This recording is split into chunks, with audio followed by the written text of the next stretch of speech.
Well, good afternoon, YTPC. This is Dave coming to you from Denver, Colorado.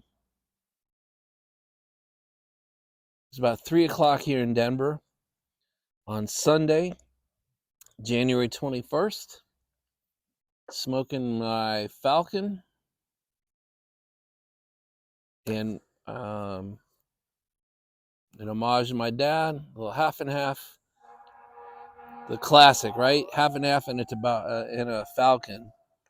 That's what my dad smoked from my earliest memories till he passed away in 1996.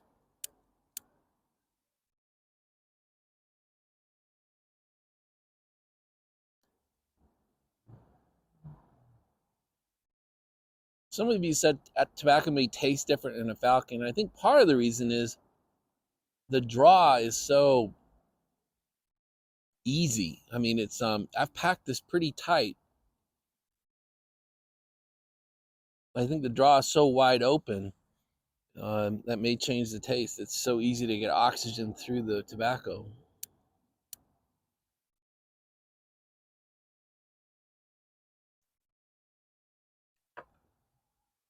So part of the reason I went back to the pipe today is tomorrow is my third day of driving. I'll be leaving Denver tomorrow morning, 8, 9 o'clock. And I'll be driving to Jackson Hole, Wyoming. It's anywhere from a 6.5 to 8 hour drive, really depending on what we find or what the roads throw at us.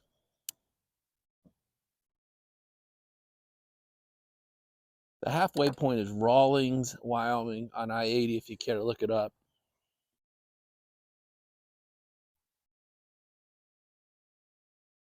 So by noon or so, I should be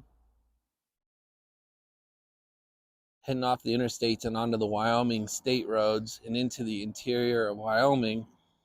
And that's when things could get weird.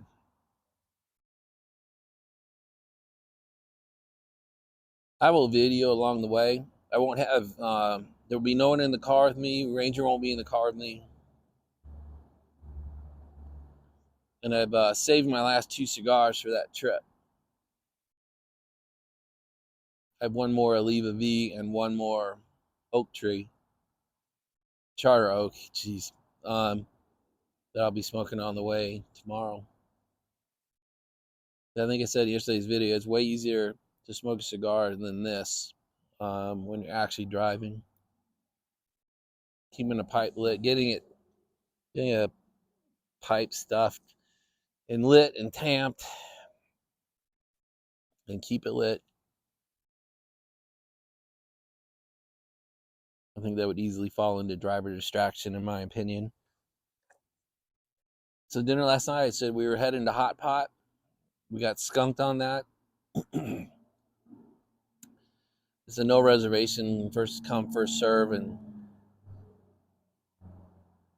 on a pretty decent Saturday night in downtown Denver, it was over an hour wait, and Sean didn't want to do that. So we diverted to Korean barbecue, which was pretty damn good. I've really never done formal Korean barbecue before, so we went to a place that he likes.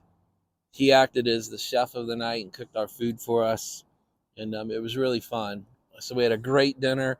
We had a couple hours together. I forget what the Korean koji or something. The Korean drink comes in a bottle, kind of like sake to be honest, but it comes flavored. And he bought one and I bought one, and as we drank it, we were able to have this kind of long conversation about, the boomers suck, intergenerational.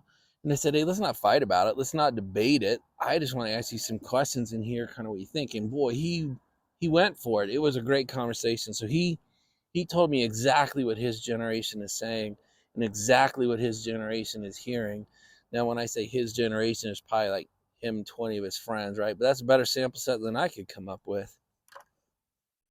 So that was awesome. It was a great dinner, great conversation.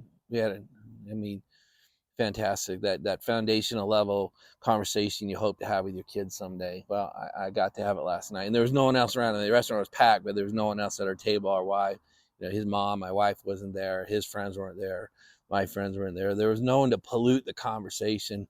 there was no one to show off for or try to win for or anything. So it was just this legitimate, heartfelt conversation. It was awesome. I'll get into it in a little bit, but I want to talk about other things for a minute. So I'm just drinking a glass of water today. That's it. It's as boring as it gets, right?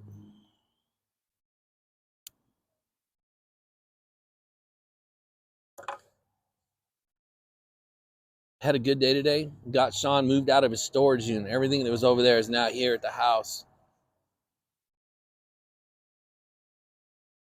That's a huge thing. And that's the kind of thing a dad does, right? You show up and you say, let's do the hard shit. And he was like, God, I really don't feel like doing it. I'm like, let's just do it. Let's just do it and do it first. So 10 o'clock, we rolled over and got the U-Haul that we had rented or reserved. And you know what? We were done by 12:15. We didn't even have the stupid thing for 2 hours. It took 2 trips. Everything's in the house. Most of it is placed where he wants it. And we're done. So that was fantastic. So that gave us time. We ended up taking this Ranger. We took Ranger over to this giant dog park. I mean, it's miles. It's miles by miles. I mean, I can't tell you. We went on a 2-mile walk and we just did one loop. But it got me right up against what they call the Front Range. So I'm going to stop this. I'm going to show you a quick video, and I'm going to show you what it's like to do a 360 from the top of this little hill where you see the plains of America going east from Denver, and you see the Rockies. They call it the Front Range for a reason. It's the front. That's the first thing the wagon train saw when they came over the Oregon Trail. It's the first set of hills that start the Rocky Mountains. So I'm going to stop this. I'm going to show it to you because some of you may have never seen it, and some of you may never see it. So it's like a minute or 2-minute video, and then we'll come back and talk about it. All right, guys. So what I'm showing you is I'm looking due east. And you can see it's just flat. If we were taller, we could see the Appalachian Mountains.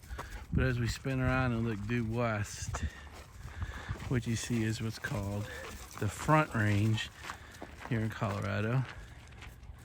And what you're seeing are the first mountains. So as people came westbound, these are the first mountains they saw, and so they named them the Front Range.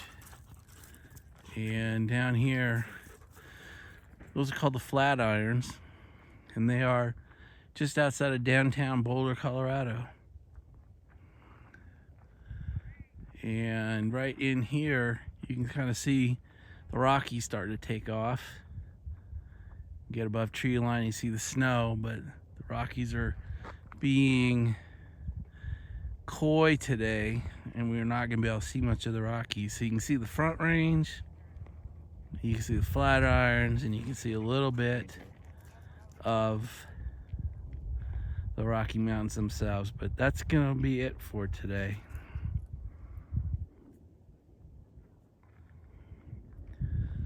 I'll zoom in on the Rockies for you.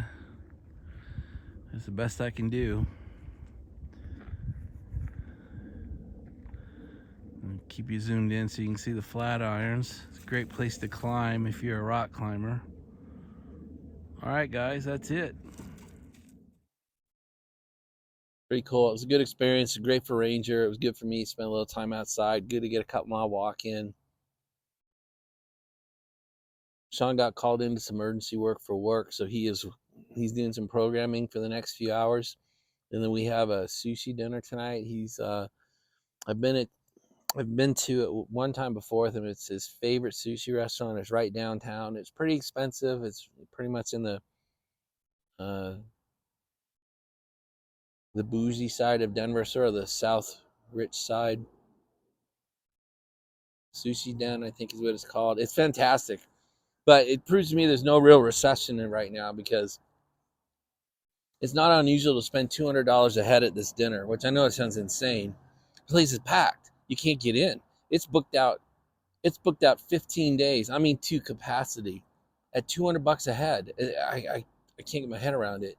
And that's kind of true everywhere. Everywhere we went yesterday, the IKEA, the shopping mall, wherever we went, it was packed. I mean, packed, and people spending big money.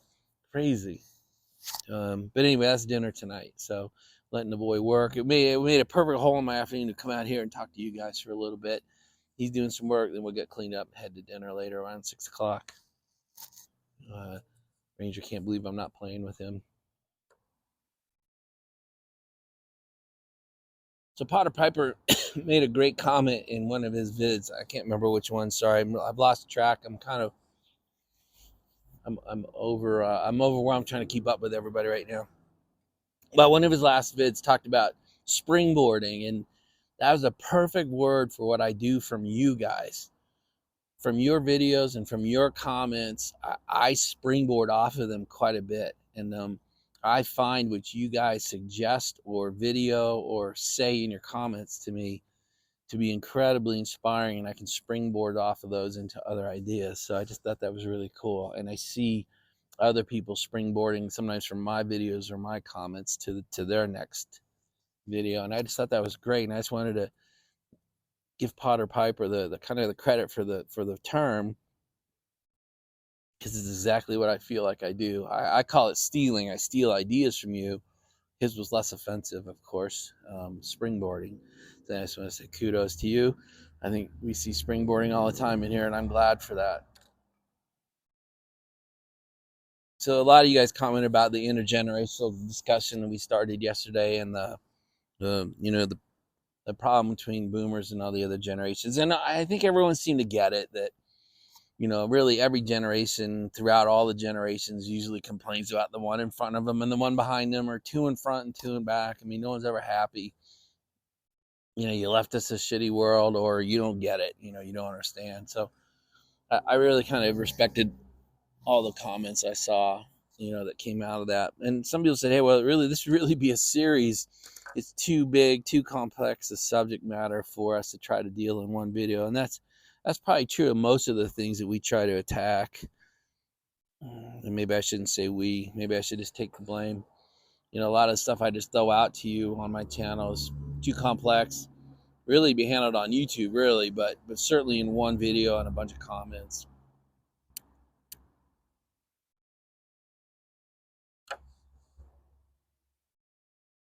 So at dinner last night, I just asked Sean point blank. I don't want to fight about it. I don't want to debate it. I don't want to take sides. I just like to know, what do you hear? What's the justification for sentences like "boomers suck"? And he said, well, it really boils down to a few things. He said, his generation is a little bit tired of hearing, well, just do it like I did it. Just do it like my generation did it. Go to high school, go to college, get a degree, get a great job, and go buy a house and a car, and you can raise your family. And he's a little bit like, I think a lot of people who are from the older generations are a little bit tone deaf. Like, it just doesn't work that way anymore. It doesn't. We talked about the economics yesterday. The economics don't really work. You can go to college, you can get a degree, and unless you have help from somewhere, it's very hard to move on to that next phase of living. And my son's a perfect example.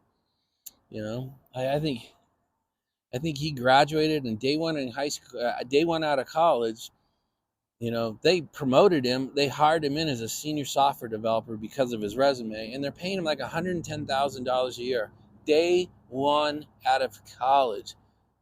That's money. I'm so proud of him for that. But by the time he pays his taxes and pays rent, it would almost be gone. The rent to rent a small home or a small townhouse anywhere near Denver is about $3,000 to $4,000 a month. That's mind-boggling. So he just said, hey, sometimes our generation gets tired of hearing, just do it like we did and you'll be fine, because really the economics don't work. You have to have 2 or 3 or even 4 people. Like, he's got some of his friends that went to college and now work for United and have some pretty good jobs, but they have 4 of them renting a home near the San Francisco airport, and that's super expensive out there. But that's where United wanted them to live. And so they found each other, and they have 4 people renting a small house. That's the only way they can make rent work. If any of them were to get married, that would blow up. They couldn't make it work. So I thought that was a reasonable sentence to hear from him. And then, when people talk about it's not working, their generation is tired of hearing, I think, from the older generations, where you're just being lazy, you're not working hard enough, you're not trying hard enough. Where they all get lumped together. The people who don't want a job and aren't trying to find a job are lumped in with the people who are working as hard as they can at the job they kind of got a degree for, and it's still not working. The older generations, they think, we'll lump them all together and just say, hey, you're lazy and you don't know what you're doing. So I think those are a couple things. But then when I ask them, who is saying these things to you, like who? Tell me who. Their lips to your ear, who is saying this to you and your friends? Nobody. Nobody's saying it to them. They hear about it. They hear it on YouTube videos. They hear it on the news. They hear politicians debating whether the next generation needs more subsidies because they're lazy and don't want to go to work. It was really interesting because I don't think any of them have ever had any actual human being say to them, "You're too lazy. You're not cutting it." I thought that was pretty interesting. I think the flip might be true. I don't know how many people have said to us, "Hey, the boomer generation sucks. You suck as a generation." I mean, someone's mouth to our ear. I think it's a pretty rare occurrence for it to actually have a human being say that to us. Anyway, I just thought those are some interesting points. They weren't emotional. They didn't generate a yelling match or anything, and I thought that was pretty cool for us to be able to talk about, and I wanted to get it out to you on a video.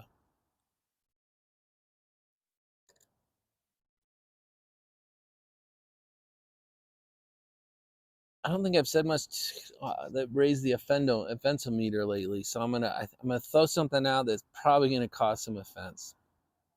But hey, that's what I'm good at, and that's what you tune in for, right? Several of you in the intergenerational conversation had comments like, "Well, I'm proud to be a boomer. I'm proud to be a millennial." And it got me thinking, which is dangerous, I admit. Pride is a funny thing. I think there's two kinds of pride that we should be aware of: pride of what we are, pride of what we've inherited, pride of what we've been given, versus pride of what we've earned, pride of what we've become. And I'm going to give examples, so don't try not to jump in and start typing yet. And I'm not pointing my finger. I do this as well. I'll give you a big one. I'm really proud to be American. I hear that all the time, and I feel it. I actually will say it to you right here. I am proud to be an American. I didn't do shit to be an American. I've chosen not to leave, and I've had that debate, and we've had that conversation in my family. I did nothing to earn being an American. I thought that's an interesting one. I've also heard I'm proud to be a man. I'm proud to be white, or I'm proud to be a black man, or I'm proud to be Indian. These are things we had nothing to do with. So it's just interesting that we carry pride for something that took no effort on our part. On the other side of it, the other examples I wanted to read out are, I'm proud to be a priest. That one makes sense. I understand that. You had to earn that. I'm proud to be a trucker. I'm proud to live in Denver. I'm proud to be a pipe smoker. I'm proud to be a member of the YTPC. I'm proud to be a police officer. These are all things that we made decisions for, strove for, and worked towards. And so I just thought, I'm not saying we shouldn't be proud of things we didn't do or earn, but I think we should be aware of, when we speak from a position of pride, that we kind of inherited these things that we're proud of, and we earned and worked for these things that we're proud of. And I do think it's two different kinds of pride. I could be wrong, but as I thought through it, as I read those comments last night and this morning, those are the thoughts that hit me. Was we should be aware, when we speak from a position of pride, is it pride that we inherited or pride that we actually earned and worked towards? I'm proud to have been in the military. I'm proud to have been a fighter pilot. I'm proud to have been an infantryman. I'm proud, I think those are decisions you made and did. Something you should be proud of. Anyway, I just think there's two kinds of pride out there, and I just want to throw it out there. Maybe that's a match to the gasoline. We'll see, but I just wanted to say it.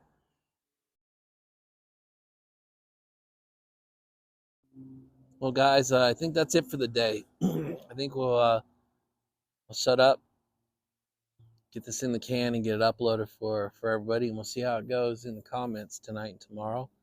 So yeah, remember tomorrow morning I'm back in the expedition, and pretty much from say 8 or 9 a.m. till 3, 4, 5 o'clock, something like that. I'll be driving through, and I'll be capturing video along the way, and then I'll try to get a video out tomorrow night when I get to Jackson. So hope things are great. Hope you had a great weekend. Again, thanks for all the participation. The amount of comments I get now, a little bit hard to keep up with, but I really appreciate it. Just the channel generates a lot of interaction, and I like that. Talk to you later, guys. Bye.